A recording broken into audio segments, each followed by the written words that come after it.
Hey, everybody, and welcome to A Balanced Life here on Black Star Network. Each and every week, we are bringing you tips, tools, and content that you can put in your go bag. Let me tell you, as we jump off into this new year, already, sometimes we can feel stressed, overwhelmed, and really already overextended. How did we get there, and what can we do about it? And honestly, everyone, it begins with you. How are you taking care of yourself? How are you resetting, refocusing, reprioritizing yourself, and putting you on your calendar? Each and every day, we are faced with so many things that we have to go through. And oftentimes, we don't take into account the toll that it takes on our bodies physically and mentally and emotionally. Today, we are going to be joined by Stacey Owens, Leah Watson, as well as Terry Whit Bailey. We're inviting them in to talk to us about what does it mean to really prioritize yourself. Because if you're not in the equation, oftentimes we feel like we're going to be missed. But we've seen all too well that the moment they hand us that pink slip, they've already got someone else to replace us.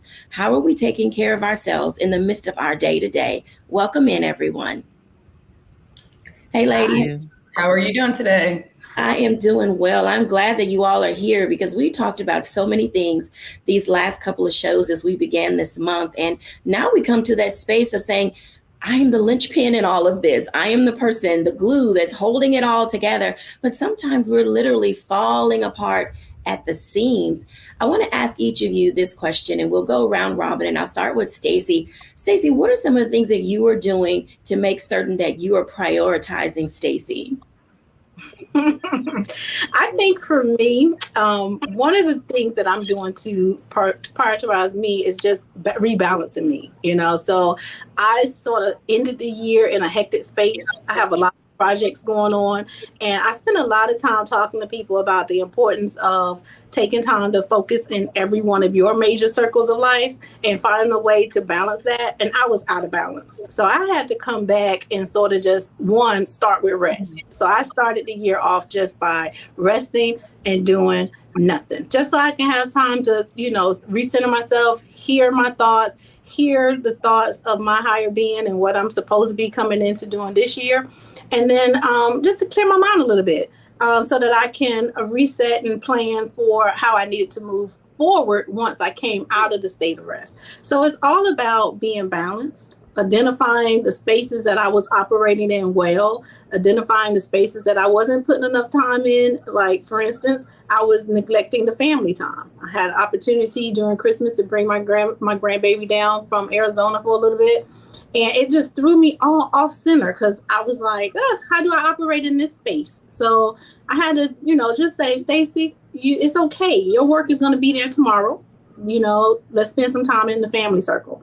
And then knowing when I needed to come out the family circle and say, okay, your projects at work are getting a little behind. Let's go balance that. And we won't even talk about this dissertation, okay? Because that right there, I tell you, that's a whole nother story. But just recentering, rebalancing, and refocusing yourself. You can start there. Absolutely. I think that those are great tips that you've given because oftentimes we, get into a zone and it's like we're so accustomed to being rote. And for those of you who are hearing that word for the first time, it means just keep going in the same direction that you're going and everything is old hat and habit. And there's nothing fresh about the nuances of our lives. Dr. Whit Bailey, tell us how you are prioritizing you in this season. Thank you. Thank you for asking that question. The thing that I am realizing is that I'm trying to figure out who I am. For those of you who've had a chance to see some of the other shows, you know that I lost my husband about 9 months ago. And so this new year, with January 1st being his birthday, made me reset. And I don't really even know what that reset was. But knowing that there are things that are going to be happening in 2023 that are going to be a lot different because he's missing. So it's okay. It's me saying to myself very often, it's okay. It's okay.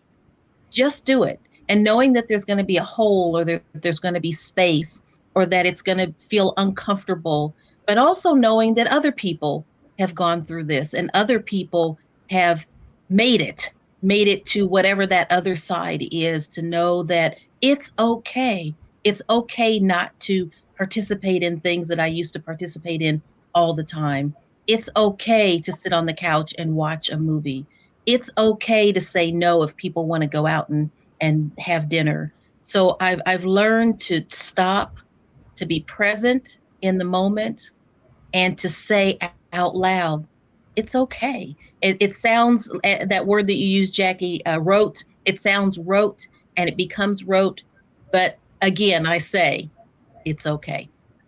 There's something healing and therapeutic about those types of affirmations, though. Even though it is rote, it's got a different feeling and a different sense of accomplishment each time you say it, because you can see progress in how you're making it and that it is okay. And each day you're keeping moving forward. And I know I'm going to come back to that. I put a pen in my paper to make sure that I come back to that. But I want to ask Aaliyah Watson about that. Aaliyah, how are you prioritizing yourself in this new season? I love a lot of the things that some of the ladies touched on, but for me, a big thing is boundaries and also being comfortable with saying no. Like I heard her mention something about that if people ask you to go out to eat and you want to say no instead of over committing, just making sure that I say no, that I'm able to spend that time to fill my cup up so that I am able to be present for others and also in work. So I think just setting boundaries and being comfortable with saying no. Well, I'm going to ask you this question because you're in that psychology space as a licensed professional counselor. And one of the things that Dr. Whit Bailey mentioned was this void that she has now that she is a widow.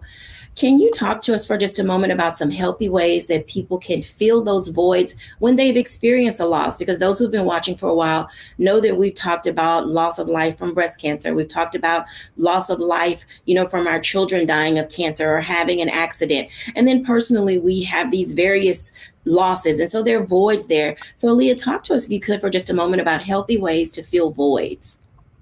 I think, again, the first advice that she gave with knowing and giving yourself the grace of being okay. Because I think a lot of people want to rush through the grief phase. They think after a certain amount of time that it shouldn't be as painful or the feeling should just go away, which is not accurate. So I think it's going to be giving yourself some grace to go through each of those emotions, go through each of those stages of grief, and then also being okay with asking for help if you need support from family members, if you actually need spiritual guidance, or also if you need to see a mental health professional to help you kind of get through this time period.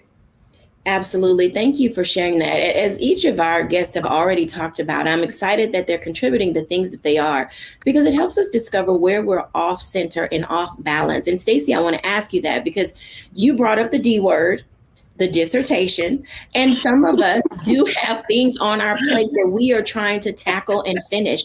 And oftentimes there is, as Aaliyah said, this guilt and grace that goes along with how we jumpstart ourselves when we're talking about reprioritizing. How do you, or are you planning to reprioritize some of those things that you must get done in this season?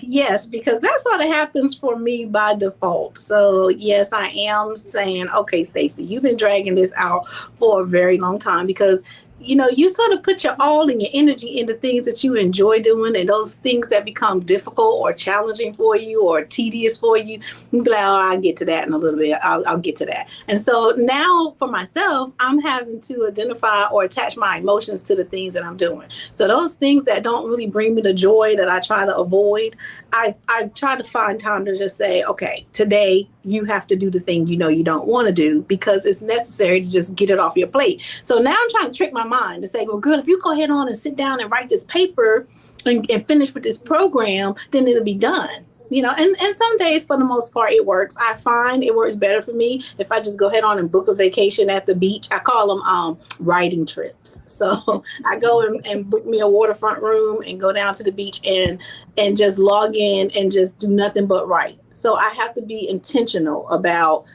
focusing my attention to the things that don't really, bring me that excitement, because I like to create stuff. So I'm in the process of starting a new high school. So I like to stay over in that space. Let me go fix those things. So just, find those things that are attached to your emotions, and the things that, you do not like doing, don't let it become a procrastination project. Just force yourself to get through it. Map it out. I sort of write down a massive things to do list, and then I laugh at it. And then I say, okay, let me pick the first 5 things that I feel like I can really do today. So just I like that. I like that. You literally gave me the perfect segue. I like if each of you would give our audience something to be. And Stacey, you just mentioned the I word that I think is very important, which is be intentional. And I think that being intentional helps people focus themselves to reset priorities. Dr. Bailey, what is something that you would say that you would like for the audience to be as they begin to move forward? What is your be for them? Well, the first thing that popped into my head is what I'm going to say, and that is be brave. Sometimes we have a fear of getting it done, and I'd like to give Stacey a piece of advice. It took me 3 tries to get my dissertation done. And on the 3rd try, I was in the process of working on my dissertation, and I was fussing about it and complaining and, worried about trying to get this done. And there was a young man, a young student that looked at me and he says, "It's just a paper." And I was insulted. I thought, how could you? How dare you? And a couple of days later, I thought about that. And I said, you know what? It's just a paper. And it gave me the ability to be brave enough to do it. And I don't know if there was just a fear. I don't know what was stopping me, the procrastination, but being brave through situations, things that you're afraid to do. You're afraid to be successful sometimes, or afraid that you might miss out, or afraid that you might mess up. But have that feeling of being brave, standing a little bit taller, taking a deep breath, counting down from 10, bringing somebody along with you. But I would say that would be mine. Be brave. Absolutely. Aaliyah, what would be your B for our audience today? I would say be intentional. Be intentional with the things that you put your energy in, intentional with the things that you say to yourself and others, and the reason why you're trying to reach some of these goals, and intentionally setting goals. I'm huge on thinking that people should set goals, even if they're just goals for the day or goals for the week. So be intentional with all of your actions. Absolutely. Thank you for sharing that information. When we come back after the break, let's talk a little bit about how do we relax our mind. I know it is constantly going 1,000 miles a minute, but sometimes you got to slow it down. When we're back after the break.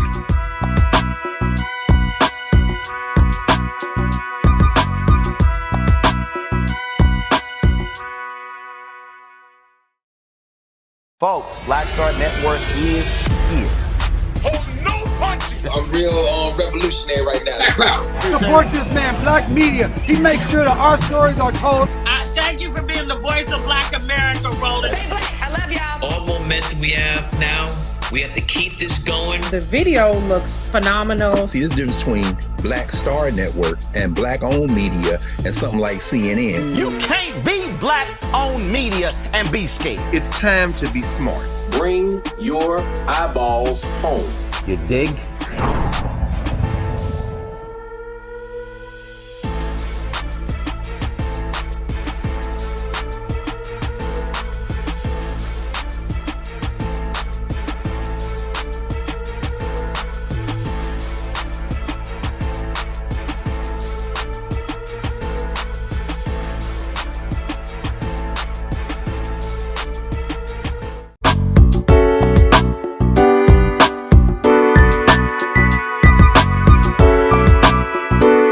Welcome back, everyone, to A Balanced Life. And as you can tell, it's about being brave. It's about being intentional. It's about setting yourself as a priority in your life. But oftentimes we're not able to do that because our mind is constantly racing.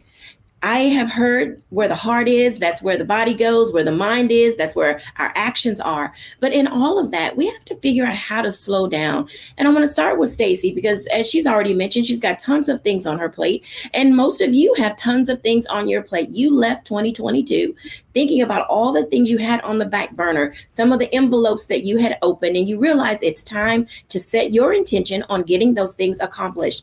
But it's not easy being able to do those things when your mind is racing. So Stacey, let's have a conversation about that for a moment, because, as you are a balanced living coach, you are an educator extraordinaire, and you are in that space of discovering what it means to just kind of quiet the mind in order to be able to focus on those things that are important to you. In what ways are you finding value in relaxing your mind? So I would use this analogy like I teach the kids when they ask me certain questions, and I'll tell them, do you want the real answer or do you want the right answer? And you always strive for the real answer. But the right answer to that is, I'm going to say, in my perfect world, I like to get up and meditate and slow my mind. But the real answer is, even when I'm meditating, my mind is still going. And I'm like, what is going on? Because I can't stop my brain. And like, in my ADHD, all these thoughts be coming into my mind when I silence myself. I think the key to that is, for me, I have to just keep doing it. And so I found how to manage that space when I say, okay, I'm going to be very intentional about sitting here. I'm going to turn the TV off. I started out saying I'm going to do 30 minutes. I'm going to do 30 minutes of meditation, right? Honey, I've been cook the dinner in my head. I've been thought about all the stuff that I was like, it's not working. This is not working. So I took it down to about 15 minutes. And I was like, okay, Stacey, you could do 15 minutes. I just had to learn how to forgive myself. So now I just lay there in complete darkness and silence. And if I can get a good 3 minutes of where I'm not thinking about anything, I just try to see the clouds going through, and whatever's important that pop up, I try to remember it. But silencing yourself is something that can be very challenging for some people, especially when you feel like you have 110 things that you could be doing at this time that you're trying to silence your mind. So now I've had to just learn how to forgive myself, give myself grace, and then force myself just to take a minute and just sit and do nothing without feeling guilty about it. I don't know if that answered the question for anybody, but let me just tell you, I'm going through right now. I think that what you said was perfect, and I'll tell you why. Because I heard you say you went from 30 minutes to 15 minutes to a minute and maybe 3 minutes, and you said it without feeling guilty about it, that you have gotten to a space where you know what your capacity is before all of these thoughts start to come into your head. And I think that that's important because, Stacey, we talk a lot about the power of negative self-talk.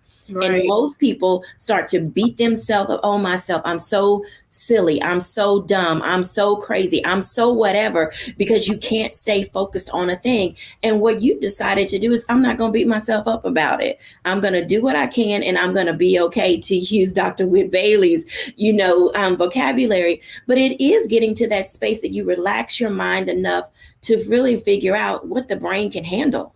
Right. Balancing your brain is not easy.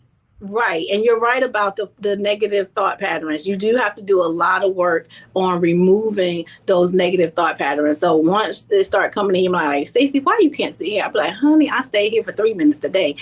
So I'm very intentional now about the voices that are coming through my mind in any moment. And if it's something negative, I'll be like, oh, okay, I can't believe that. How can I rephrase it? How can I rethink it to something positive? So, because that's what's going to keep you moving in the direction you need to go. You have to have those positive thoughts, because that's going to fuel your beliefs about yourself. And those self-beliefs becomes your superpower, because you can have all the actions, you can have all the goals, you can have everything mapped out on your vision boards that everybody's been working on the last few weeks.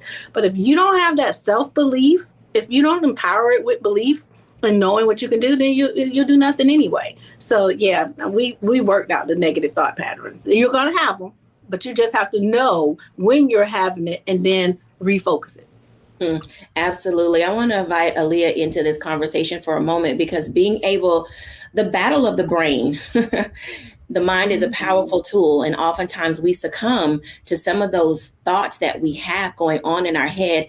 Aaliyah, as you are working with individuals, and even you yourself, how are you helping people, or what can you share with our audience about the battle for the mind and how important it is not to speak words of ill into yourself? I think it goes kind of something that you mentioned earlier. Wherever your thoughts go, that's kind of where your actions will contribute. But the first thing I do is encourage people to become aware of how often you think negative thoughts, because a lot of times we just go throughout the day and it's like, oh, I'm late. Oh, I hate that stupid red light. Like, you say so many negative things throughout the day that we don't notice. So I think the first thing is always awareness. Like becoming aware of, when am I doing this? How often am I doing this? Is there a certain activity that surrounds these thoughts when they do come? And then after that, working on being proactive towards countering them. Like, yes, this is one bad thing, but what are 2 positive things that came from that? Or what are 2 possible options of how this could still end up in a good way or in my favor? That's interesting. So in your favor is a very good point, because oftentimes Okay, so in this coaching arena where I sit a lot of times and in the space of pastoral counseling, people don't value or see the importance of what you just said, that they can't turn it off. How do self-limiting negative beliefs, things that you're never going to amount to anything, your parent was nothing, so you're going to be nothing.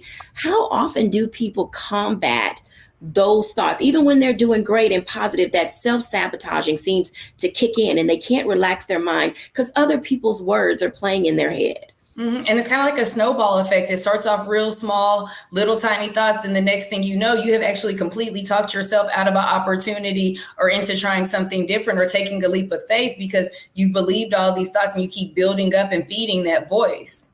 Versus if we try to at least pause that voice and at least reach out for something positive, if that means consulting a friend to kind of bring you back to reality, consulting your higher power, or just kind of maybe doing some type of mindfulness activity to bring yourself to what's in the present now and what can I control.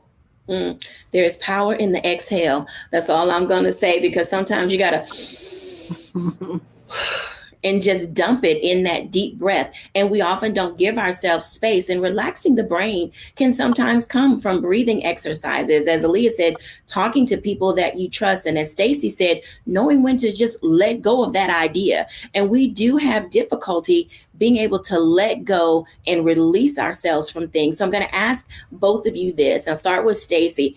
Stacey, when do you decide to just let it go? I'm not going to even answer the question. When do you decide to just kind of let it go? Well, now it depends on what I'm letting go. Okay. So if it's work related and I feel like I'm overwhelmed and it's starting to affect my mental, my health, I'm exhausted, I'm tired, I'm feeling bad about it, I'll let it go for a moment. If it's something that I can just let go and don't have to do, let me delegate or relegate to somebody else. Let me give it to somebody else to do. If it's a person, because now I'm in this stage in my life now where I'm letting a few people go. And it's harder to let go of people, but I've been doing a real good assessment about who's close to me, who's around me right now, and what are you saying to me?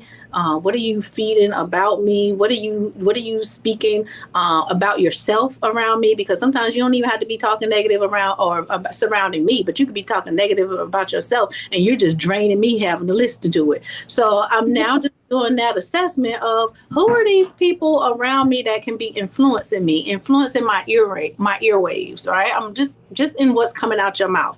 If it's too negative and it's starting to slow me up, I'm spending a lot of times thinking about your mess, then it's time for me to let you go.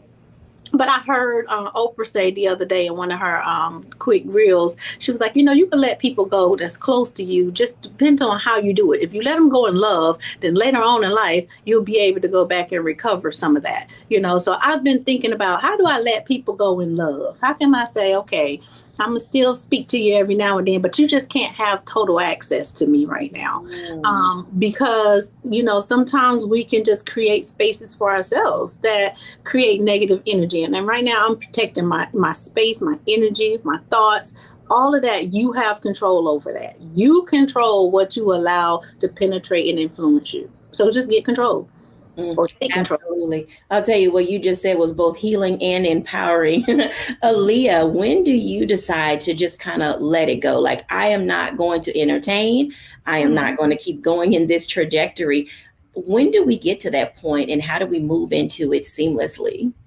I know for me, I tend to let go of things whenever I realize that there's nothing that I can do. Like, there's nothing within my control. Like, I know we talked about friendships, relationships.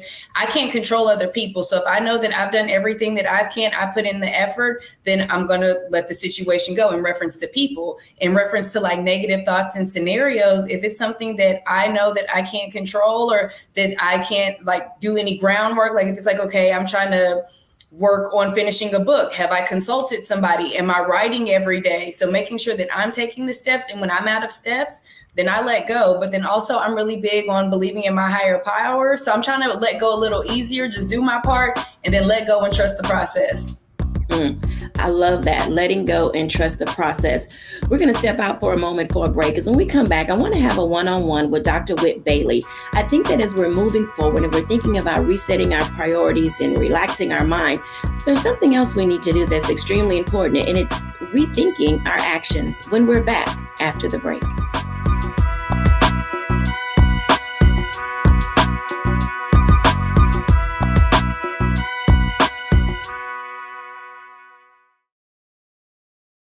Don't you think it's time to get wealthy?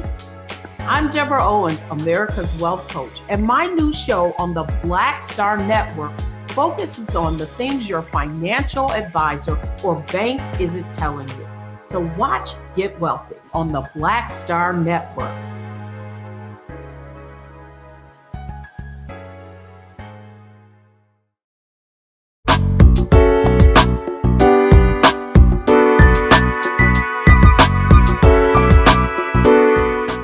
Welcome back, everyone, to A Balanced Life. And I'm excited to invite into this conversation Dr. Terry Whit Bailey. She is the leader of the Center for Leadership Development. And whether you like it or not, you are a leader.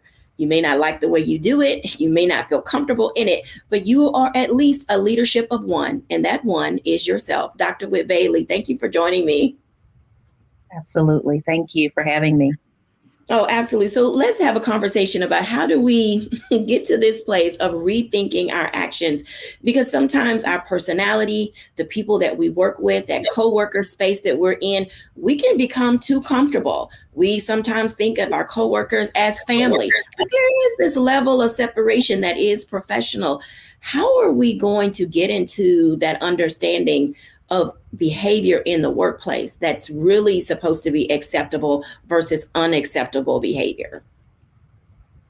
Wow, you asked a very tough question there.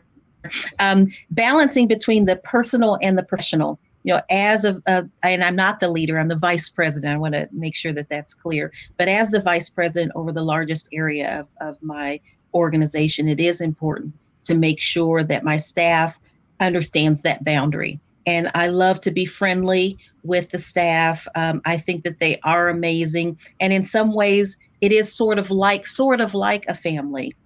But there is that line that has to be drawn to make sure that things are getting done, to make sure that people are following the standard operating procedures, if you will, of the organization. But it's also important to make sure that we are sharing and rewarding and affirming and giving grace. We can get to a point on the job where if something isn't done on a specific day, that's it. And we sometimes need to have grace because there are other things that go on in people's personal lives.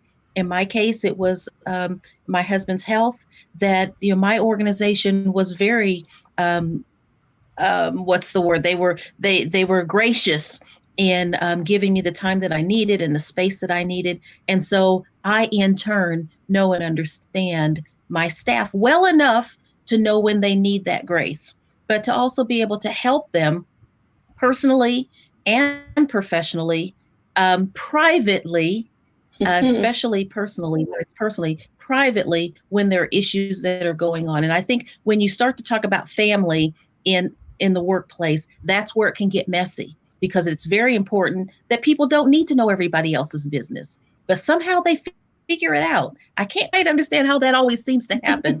Before the day ends, people tend to know things. So it's very important as a leader in the organization to have that level of confidentiality so that staff can come to you with personal issues so that you can help them to do their jobs well, but also to help them to know that it's okay, help them to know that you are there for them on a personal level as much as you can be, and to assist them with the professional things and or the personal things that go on. And it happens all the time.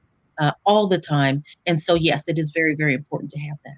So let me ask you this question, because when we talk about rethinking our actions, in society, there are a group of people that are called job hoppers. They go from place to place to place to place, employer to employer to employer, but they often never realize that they are the commonality in the things that are happening at each of those places.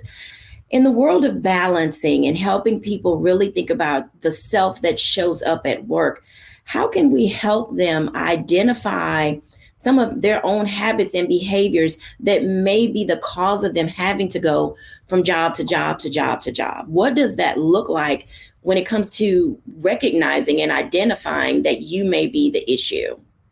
Yes, and it may not just be that they're going from job to job to job. They may be going from relationship to relationship to relationship, or housing to housing to housing, or friend to friend to friend. And so again, wherever you go, there you are.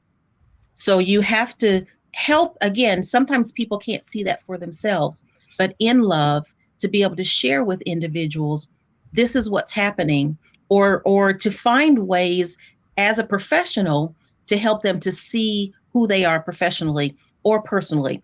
I spoke before in another episode about love languages, helping people to know what their love language is.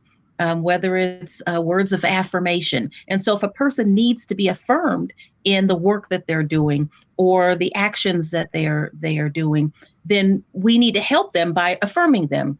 If it's acts of service, if we need to work with someone and they know that that's their love language, as a leader of the organization, I need to know and understand that so that I can help them to be successful. And with that, we hope that we will have greater longevity on the job, in a relationship, in an opportunity. And I think that it goes hand in hand. And understanding yourself, sometimes someone else has to help you to understand who you are. Let me invite Aaliyah into this conversation, because something that you just mentioned about the individual themselves, and oftentimes we hear people say they and them.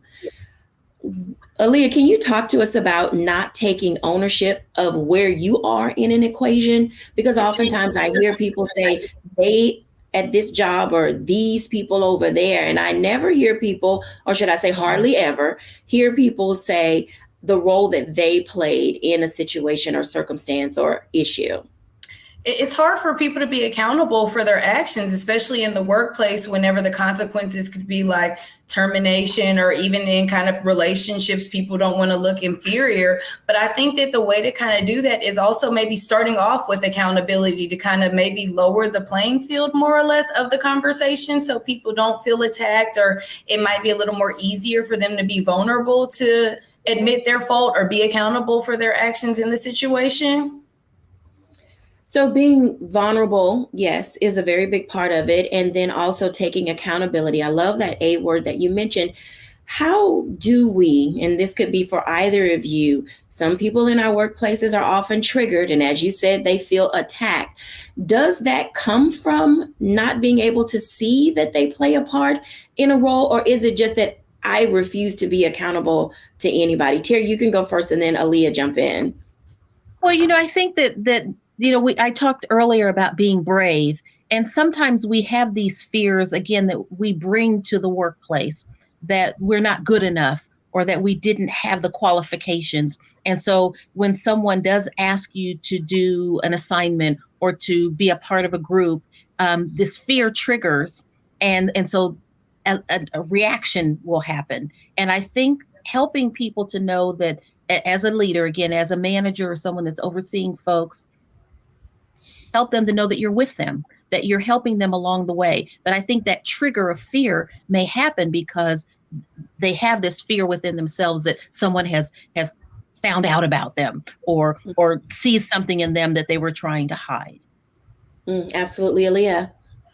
I would kind of say, because you asked the question, is it the fact that they don't want to be accountable or that they don't know? I think it can be a combination of both, because in the workplace and unfortunately in the world and society right now, like everybody's kind of tunnel vision, like focused on me, what I need to get done, what I need to do, what's hindering me, that sometimes people don't step back and look at the bigger picture, especially in like workplace environments. A lot of times like part A needs to be done before part B, or this is intertwined or connected. So I think a lot of people just kind of need more awareness. And I think that jobs should promote open communication and like constructive criticism, more or less, in a nurturing way and environment to promote growth and like a good camaraderie around the staff.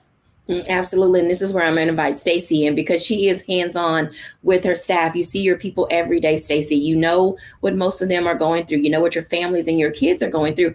How, in your hands-on approach, are you helping people be comfortable with the accountability that you require? I think that was my last year's lesson. And I had to, that's why I wrote the book. I had to go back and say, let me know the emotional intelligence level of my staff. Let me start understanding that a little bit more, because just like the other lady said, you start by one, holding everybody accountable, and you share. You be able to give your constructive criticism, your evaluations, and all of that you do as a good leader. But then what about when you're doing those things and that employee take it very personal, their emotions fall apart, and then, I coined it as, I did some research on it, and it's actually a thing called the effect-driven emotion. Basically, this event, somebody told you about it, it caused fear, anger, whatever, and then it puts you in such an emotional space that now you start laboring in your emotions. You start coming to work acting one way and not being truthful about how you really feel about what's going on. So you start becoming this actor. And so now when we're interacting with each other, you're not being real. So you're not really growing from it, because you're looking outward and blaming people or blaming others or so forth. So I think I had to go back and say, well, let's do some stuff with our emotional intelligence. Let's know, how do you act when you're fearful of something? Let's bring an awareness to, how do you act when something brings you or make you angry? And then let's talk about, how can you have these conversations without feeling threatened? Because at the end of the day, even when I say, hey, I have an open door policy, a lot of people, if you are operating on a low level of emotional intelligence, you won't even use that open door policy, because you're assuming that when someone come in and talk, you're thinking about, am I going to get fired? Am I going to get written up? Am I going to get whatever? So we had to go back and start saying, like, how do you have these conversations? How do you, we put group norms in place. What do we want for this environment to look like so that we can all function together? Let's have that conversation, and let's identify the 10 things that we want to see in our environment. And then let's identify how we're going to hold each other accountable to doing it. So when you see Sally over there doing something that she know not on these 10 things, who's going to feel comfortable with having the real conversation with her, so it doesn't always have to come from me?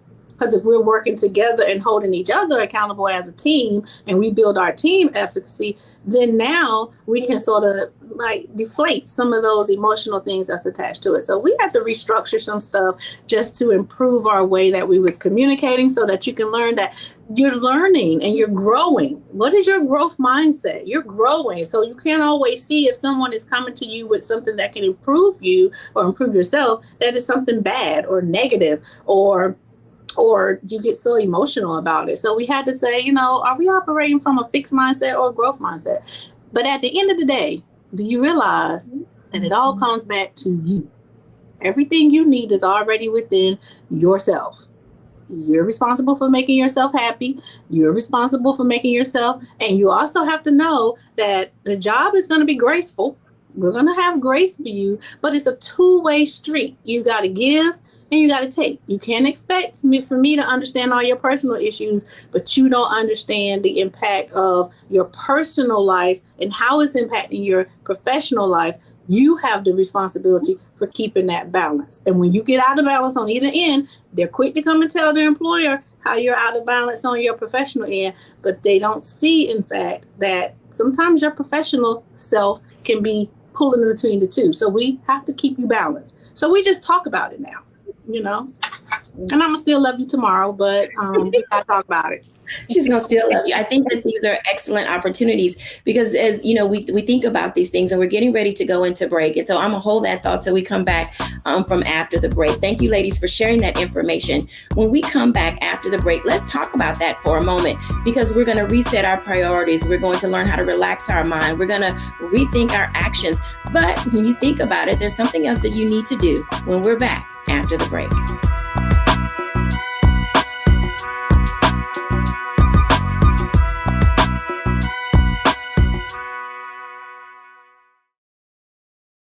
hatred on the streets. A horrific scene, a white nationalist rally that descended into deadly violence. White people are losing their damn minds. As an angry pro-Trump mob storms the U.S. Capitol, we've seen shots. We're about to see the rise of what I call white minority resistance. We have seen white folks in this country who simply cannot tolerate black folks voting. I think what we're seeing is the inevitable result of violent denial. This is part of American history. Every time that people of color have made progress, whether real or symbolic, there has been what Carol Anderson at Emory University calls white rage as a backlash. This is the rise of the Proud Boys and the Boogaloo Boys. America, there's going to be more of this. Here's all the Proud Boys, guys. This country is getting increasingly racist in its behaviors and its attitudes because of the fear of white people. The fear that they're taking our jobs, they're taking our resources, they're taking our women. This is white fear.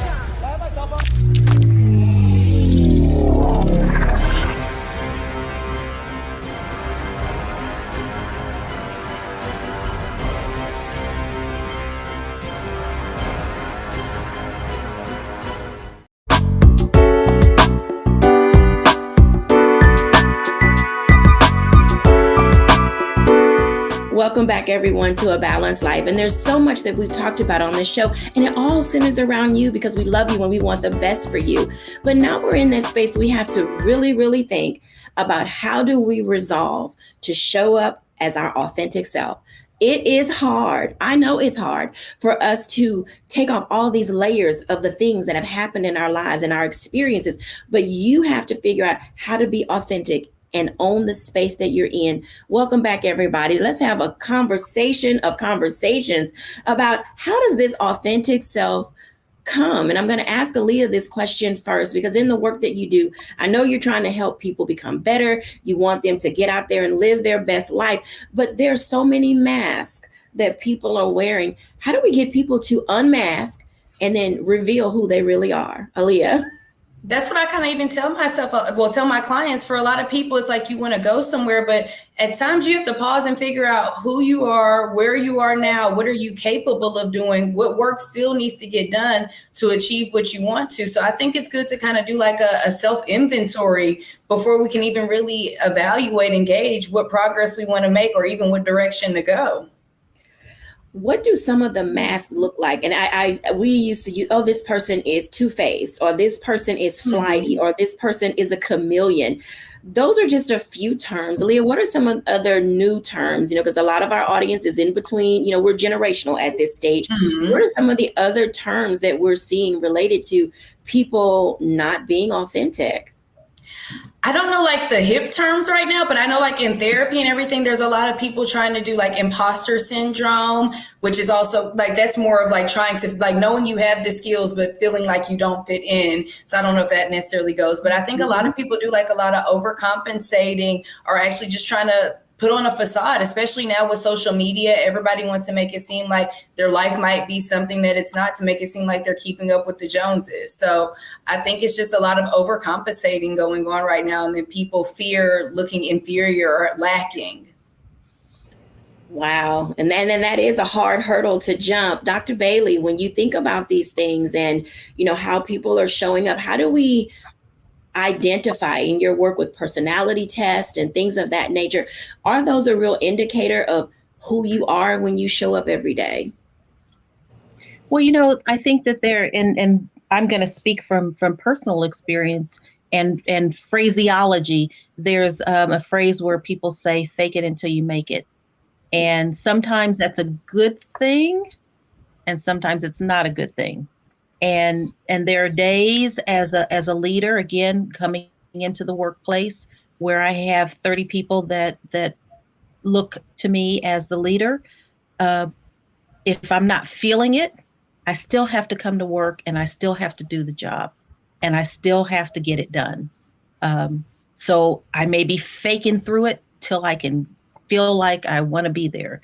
I think that what people do see, though, is the positivity of it. Now, people see me as a glass half full person, And I may not always be a happy person, but I have joy and I understand where that comes from. That's my God-given gift to have joy in the things that I do. But that doesn't mean that I'm happy all the time. So the authentic self is knowing the gifts that you have that you bring to the table, bringing those gifts to the table, helping others to know that it's okay to have a moment. It's really okay. But sometimes you got to get the work done. If there's stuff that needs to be done. In our case, we interact with young people. And so the young people need to hear about our situations. They need to know that we're overcoming. We may not have overcome, but we may be overcoming. And I think I'm at that place where I'm overcoming. I'm going through. I'm not on the other side. And so they can see that. They can hear me tell stories about that. They can try to understand it from my perspective and put it into their perspective. So again, dealing with staff as well as dealing with thousands of young people each and every year, we have to bring what that authentic self is, but it might be the authentic self that has to be professional on that day. The authentic self that can give personal stuff and it can be okay to do that. So there's a balance that has to happen. In my world, there's a balance that has to happen. And it's uncomfortable sometimes. It's necessary most of the time, but it has to be done. I like that. My takeaway from what you just said is that going through the process leads to progress.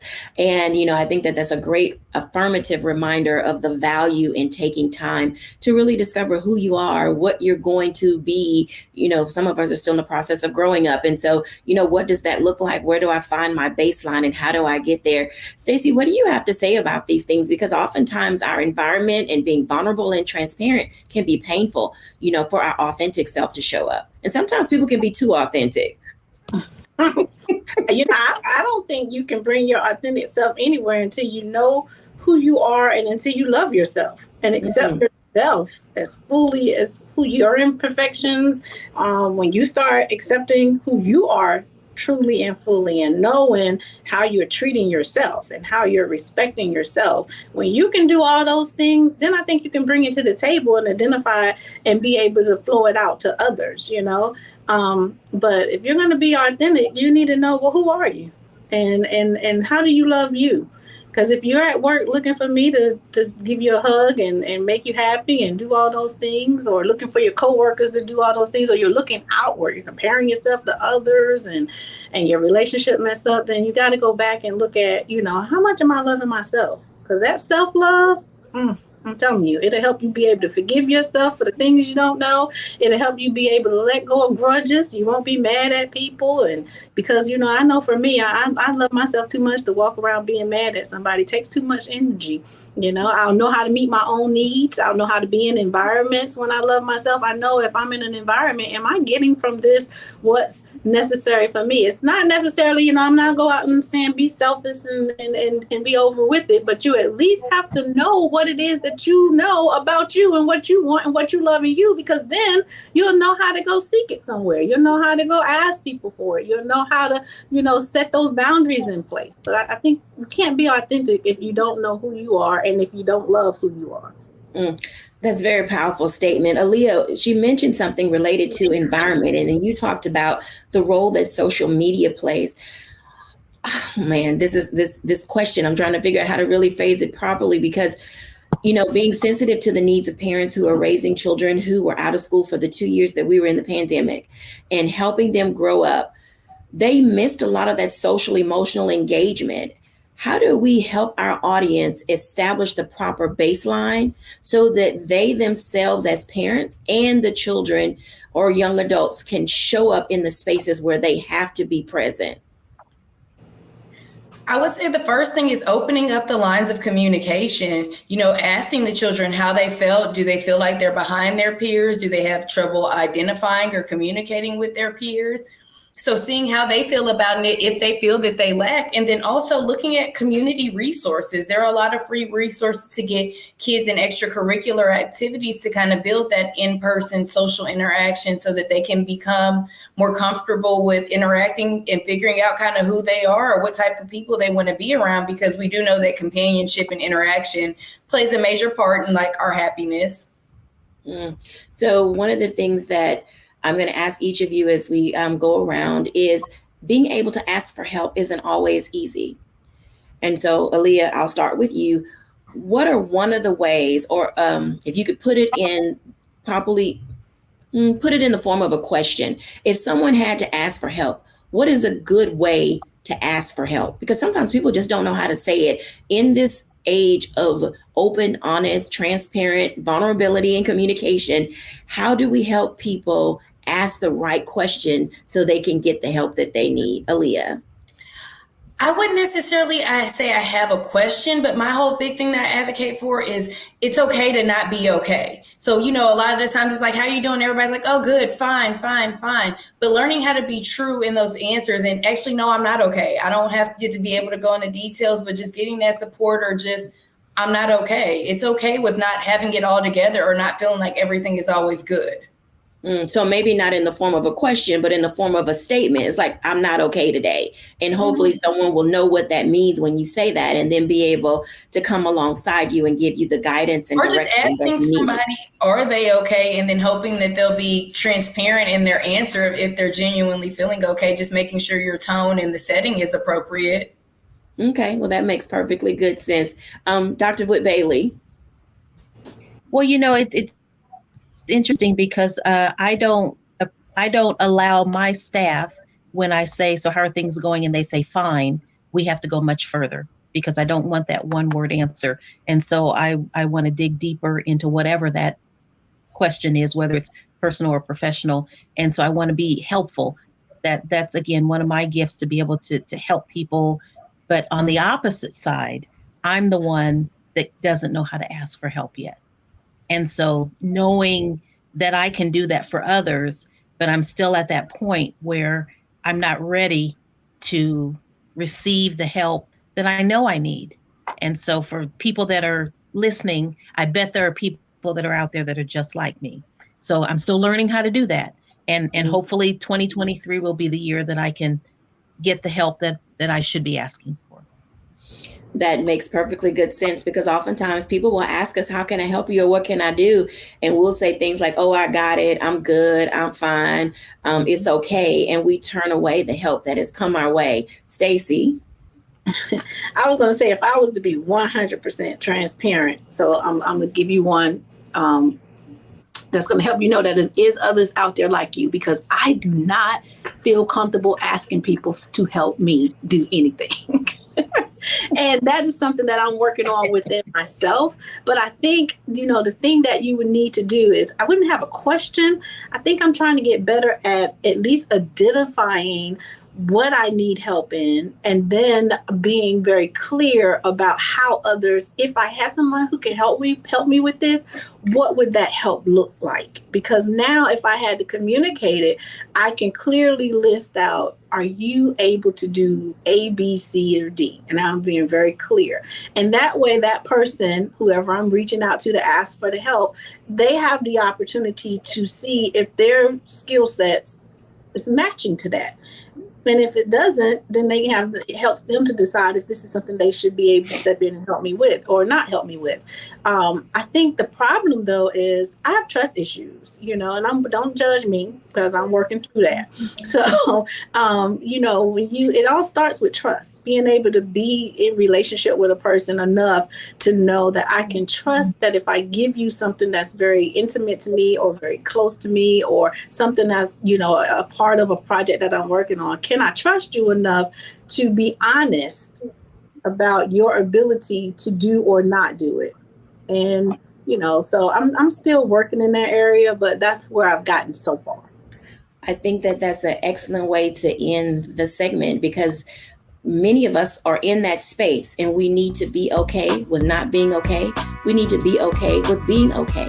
But then we also need to take the time to know when to ask for help, and then how to know when help has come and receive it. I'll give my reflections when we're back after the break.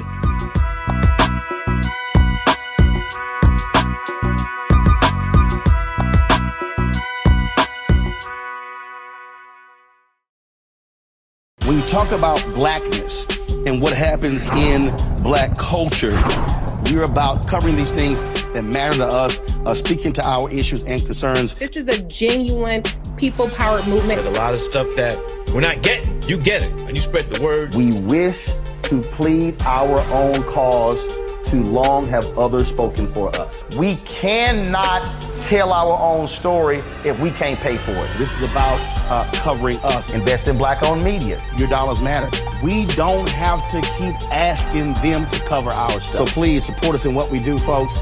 We want to hit 2,000 people, $50 this month, raise $100,000. We're behind 100,000, so we want to hit that. Y'all money makes this possible. Check some money orders. Go to P.O. Box 57196, Washington, D.C. 20037-0196.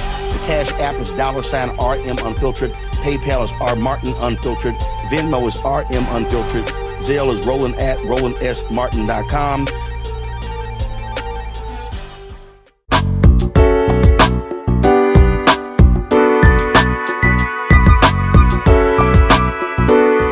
Welcome back, everyone, to A Balanced Life. And as you can see, getting you in order is a very important part of being able to live a balanced and near stress-free life.